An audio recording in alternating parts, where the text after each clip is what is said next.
بسم اللہ الرحمن الرحیم. This is Muhammad Iqbal from Toronto. السلام علیکم. آج 8 فروری ہے اور 2024 ہے. پاکستان میں اس وقت پولنگ شروع ہو چکی ہے، الیکشن ہو چکا ہے، اور میں سمجھتا ہوں کہ پاکستان ایک سافٹ انقلاب کے دہانے پر ہے، اور یہ بہت اچھا پاکستان کی عوام کو قدرت نے بہت اچھا موقع دیا ہے کہ وہ آج جوکتا جوک اپنے ووٹ کاسٹ کریں اور تبدیلی کا باعث بنائیں اور پاکستان میں ایک سافٹ انقلاب لگائیں. لیکن پاکستان کی ہسٹری میں شاید یہ پہلا موقع ہے کہ ایک لیڈر عمران خان کے پیچھے پوری قوم کھڑی ہے. اس سے پہلے ایک موقع آیا تھا، وہ 1970 میں. اس وقت آدھی قوم بھٹو کے پیچھے کھڑی تھی اور آدھی قوم مجیب الرحمان کے پیچھے کھڑی تھی، اور جو لوچ چل رہی تھی وہ پاکستان کی آرمی تھی. مجیب الرحمان نے الیکشن جیت لیا، لیکن پاکستانی فوج نے اس کو اقتدار نہیں دیا، لیکن ملک توڑنے کو ترجیح دی. آج پھر پاکستان کو وہی حالات کا سامنا ہے. پاکستان کی قوم نے عمران خان کے پیچھے کھڑی ہوئی ہے، اور یہ اس وقت ہوا جب آج سے تقریباً 2 سال پہلے جب رجیم چینج آپریشن ہوا. امریکہ نے پاکستان کی فوج کو دھمکی دی کہ جناب آپ اپنے وزیر اعظم کو باہر نکالیں، نہیں تو آپ کو خطرناک نتائج بھگتنے پڑیں گے. پاکستان فوج نے نہ صرف وہ حکم مانا، وہ دھمکی مانا، بلکہ وہ سرنڈر کیا، اس کے اوپر کمپلیٹ سرنڈر کیا، اور اس کے بعد جو پاکستان کی منتخب حکومت کو گرا دیا. نہ صرف گرا دیا بلکہ اس منتخب وزیر اعظم کو جیل میں بھی ڈال دیا، اور اس کے ہزاروں قیدی جو ہیں، ورکر ہیں، وہ بھی پکڑ کے جیل میں ڈالے ہوئے ہیں سارے.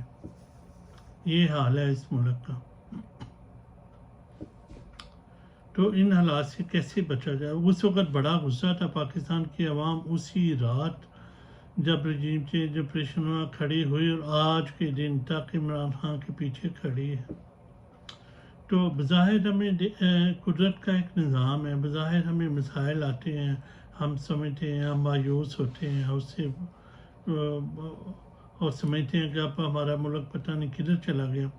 لیکن اب جب مڑ کے ہم دیکھتے ہیں تو وہ پہلے پاکستان میں قومیں رہتی تھیں، یہ کوئی پنجابی ہے، سندھی ہے، بلوچی ہے، سرائکی ہے، یہ ہے وہ ہے. آج کے دن میں پاکستان گلگت بلتستان سے لے کے پنجاب، سندھ، بلوچستان تک، خیبر اور یہ پشتون بیلٹ سب تک، ہر جگہ تک ایک ہی لیڈر ہے، وہ ہے عمران خان. اس کے پیچھے پوری قوم کھڑی ہے. ٹھیک ہے. تو یہ ایک ہر جو کرائسس ہوتا ہے وہ ساتھ میں اپرچونٹی لے کے آتا ہے، اور مجھے لگتا ہے کہ قدرت شاید ہم پر مہربان ہے اور ہم ایک قوم بننے جا رہے ہیں. اور اللہ کرے یہ الیکشن امن سکون سے ہو جائے، اور اس میں اوپر یہ ریگڈ شدہ الیکشن نہ ہو، اور اس کے نتیجے میں پی ٹی آئی الیکشن جیت کر اپنی حکومت بنا لے. اب ہمیں دیکھنا ہوگا کہ ایسا کیوں ہوتا ہے بار بار کہ آرمی پاکستان کے معاشی ترقی میں، سیاسی ترقی کی راہ میں سب سے بڑی رکاوٹ بن کے کھڑی ہو جاتی ہے ہر دفعہ. اس کو سمجھنے کے لیے میں عائشہ صدیق کی کتابیں پڑھنی پڑیں گی، جو اس نے پاکستان کے ملٹری اکانومی پہ لکھی ہیں. پاکستان کے کس طرح انہوں نے اپنے پنجے کاٹے ہوئے ہیں، کنزیومر پروڈکٹ سے لے کے اپنا دفاعی پیداوار، ہر جگہ پہ اپنا ان کے بزنس سینٹرز ہیں. اب تو انہوں نے ہماری ایگریکلچر لینڈ پر بھی قبضہ کر لیا. پہلے ایگریکلچر وہ سیڈ کی ان کی کمپنیاں تھیں، اب انہوں نے ایگریکلچر لینڈ بھی کر لیا کارپوریٹ ایگریکلچر کے نام سے. تو اس کو کیسے ختم کیا جائے؟ اس کا واحد طریقہ یہی ہے کہ آپ ووٹ دیں، اور ووٹ کر کے ایسی گورنمنٹ کو لے کے آئیں جو پاکستان کی فوج کی ساری کمرشل امپائر ہے اس کو ختم کرے، اور ریٹائرڈ فوجی جنرلوں کا سویلین اداروں میں ریٹائرمنٹ کے بعد جو ان کو جابیں ملتی ہیں وہ ختم کریں ان کا اثر۔ اور اتنی ہماری ینگ پاپولیشن ہے، اتنے پڑھے لکھے لوگ ہیں، کیا وہ ڈیزرو نہیں کرتے ان جابوں کے لیے جو یہ ریٹائرڈ جنرل وہاں بٹھا دیتے ہیں؟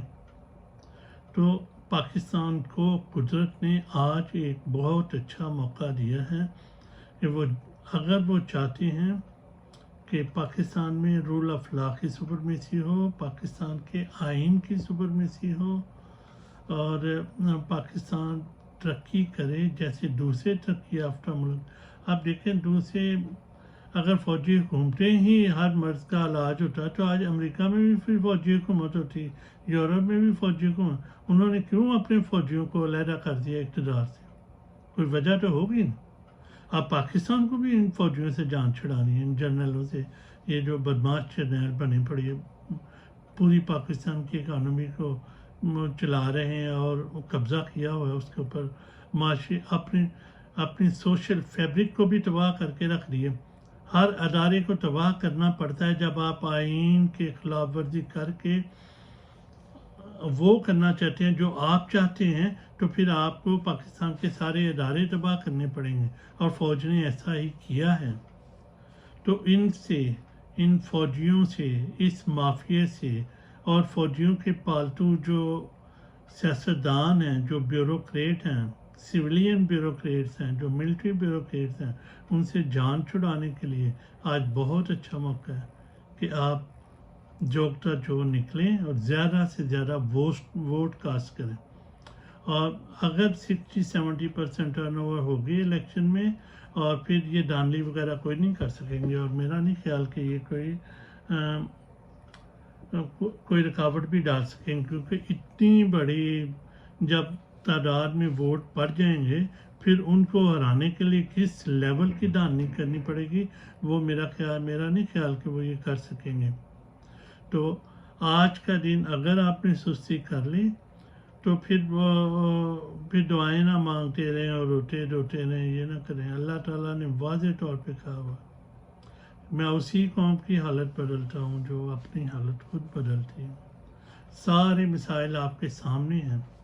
پچھلے یہ 2 سال سے جیسے جب عمران خان کی حکومت گئی، اس کے بعد شہباز شریف کی حکومت کو آپ نے بھگتا ہے، مہنگائی کے طوفان دیکھے ہیں، مسئلے دیکھے ہیں، ان کو کوئی انٹرسٹ نہیں تھا عوام سے، سوائے ان کو انٹرسٹ تھا کہ کس طرح نواز شریف کے سارے مقدمات ختم کرا لیے جائیں، شہباز شریف اپنے مقدمے ختم کروائے، اپنے بیٹے پہ مقدمے ختم کروائے، اور اپنی بھتیجی مریم نواز پہ مقدمے، اور انہوں نے وہی ایسا کیا۔ اور اب فوج اسی طبقے کو دوبارہ پاکستان پر مسلط کرنے کی کوشش کر رہے ہیں۔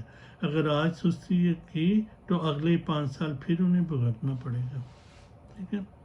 تو بہتر یہی ہے کہ آج جوک نکلیں اور ووٹ کریں، تبدیلی کا باعث بنیں، عمران خان کو لائیں جو اقوام متحدہ میں کھڑے ہو کے عالم اسلام کا مقدمہ پیش کرتا ہے، جس نے شوکت خانم ہاسپٹل دیے ہیں، جس نے نمل یونیورسٹی دی ہے، جس نے ڈیم، ابھی میں پچھلے سال گیا تھا ناردرن ایریا میں سیر کرنے، تو وہاں میں ڈیموں کی تعمیر ہوتے دیکھ کے آیا،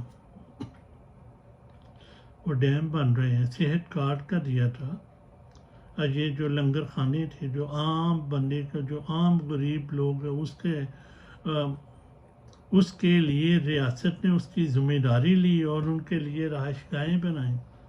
یہ تو ہمارا ٹریڈیشن تھا اسلام کا کہ ریاست مدینہ میں سب سے پہلے جو سب سے کمزور طبقہ تھا، اس کی ذمہ داری ریاست نے لی کہ ہم ان کو لک آفٹر کریں گے۔ مواقعات مدینہ کیا تھا جو ہوا تھا؟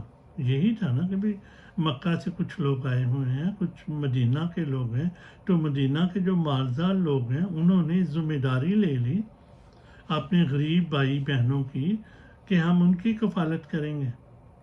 تو ہم تو اس طرف جا رہے تھے، یہ بیچ میں آ گئے ہیں، فوجی آ گئے ہیں، جو کہتے ہیں کہ نہیں جناب ہمارا اسٹیٹس کو برقرار رہے گا، ہم نے بدماشی کرنی ہے، ہم نے ایٹمی اسلحے کے جب ایٹمی دھماکہ ہم نے کر دیا تھا اس کے بعد اتنی بڑی فوج قائم رکھنے کی ضرورت کیا تھی؟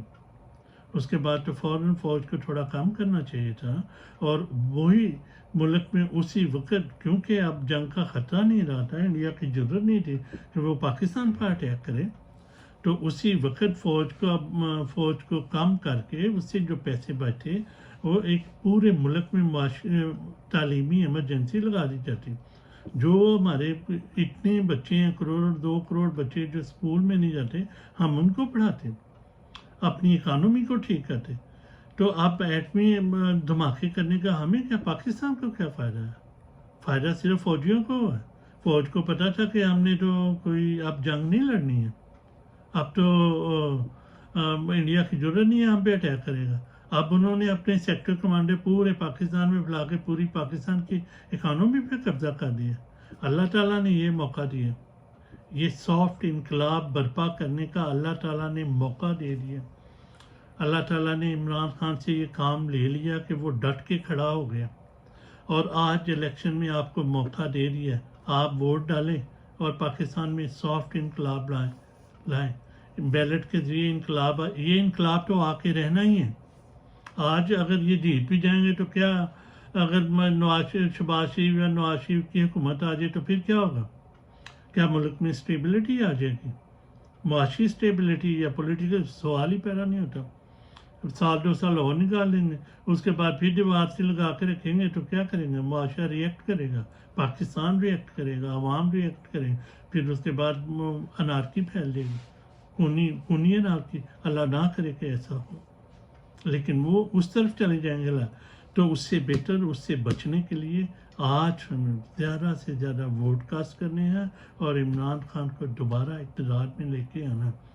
اللہ تعالیٰ ہمیں حق اور سچ سمجھنے کی توفیق عطا فرمائے، اس کا ساتھ دینے کی توفیق عطا فرمائے. اللہ تعالیٰ ہمیں آسانیاں عطا فرمائے اور آسانیاں تقسیم کرنے کا شرف بخشے. پاکستان زندہ باد. خدا حافظ.